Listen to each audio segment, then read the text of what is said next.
चतुर व्यापारी।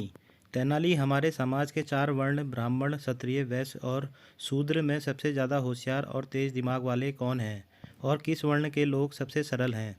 महाराज, वैश्य वर्ण के लोग अत्यंत चतुर और होशियार होते हैं, जबकि ब्राह्मण अत्यंत सरल व सीधे स्वभाव के होते हैं। तेनालीराम ने जवाब दिया। तेनालीराम की बात काटते हुए महाराज बोले, यह कैसी बात कर रहे हो तेनाली?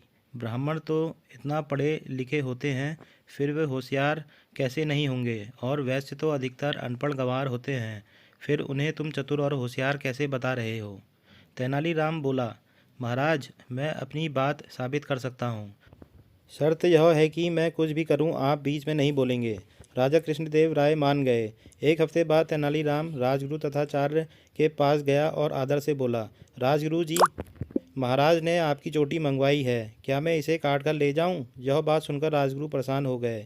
हिंदू धर्म में चोटी कटवाने की अनुमति नहीं है, यह उनके धर्म और सदाचार का प्रतीक होती है।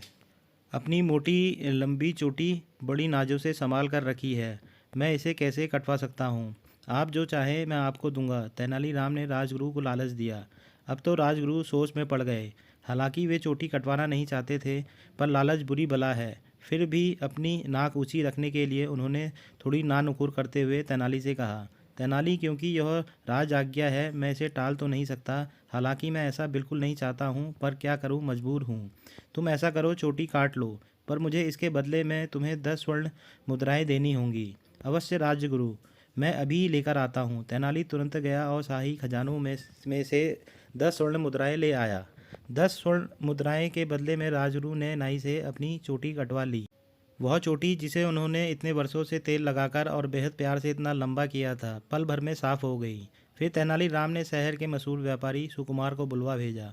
उसके सिर पर भी अच्छी लंबी चोटी थी। तेनालीराम ने उससे भी वही कहा कि राजा कृष्णदेव राय को उनकी चोटी चाहिए।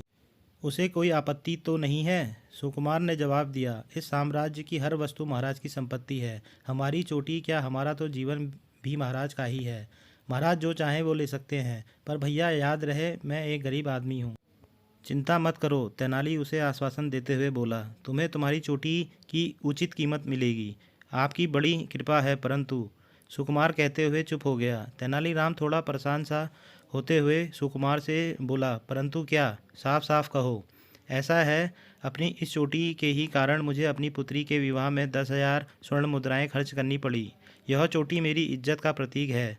गए साल जब मेरे पिताजी का देहांत हुआ था, तो उनके क्रियाक्रम पर 5,000 का खर्च हुआ था, क्योंकि समाज में इस चोटी का नाम तो रखना ही था।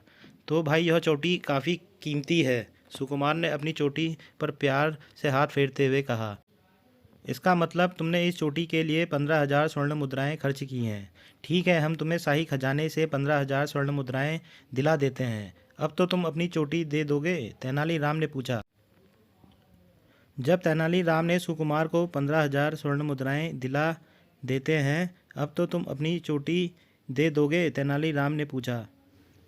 जब तेनालीराम ने सुकुमार को 15,000 स्वर्ण मुद्राएं की थैली थमा दी, तो वह खुशी खुशी जाकर नाई के सम्मुख बैठ गया।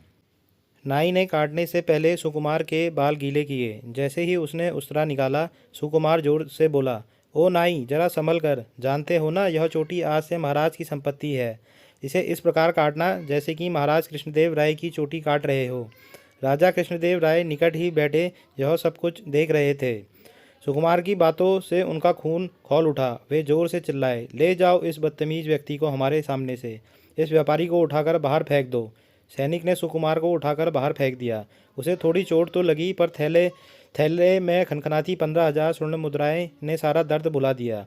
कुछ देर बाद जब महाराज का क्रोध शांत हुआ, तो तेनालीराम उनके पास गया और बोला, कहिए महाराज, कौन होशियार निकला? ब्राह्मण राजगुरु, जिन्होंने मात्र 10 स्वर्ण मुद्राएं के लिए अपनी चोटी मुड़वा दी, या यह वैश्य व्यापारी सुकुमार, जो आपसे 15,000 भी ले गया और अपनी चोटी भी बचा ली? अब महाराज के पास तेनालीराम की बात मानने के सिवाय कोई चारा नहीं था।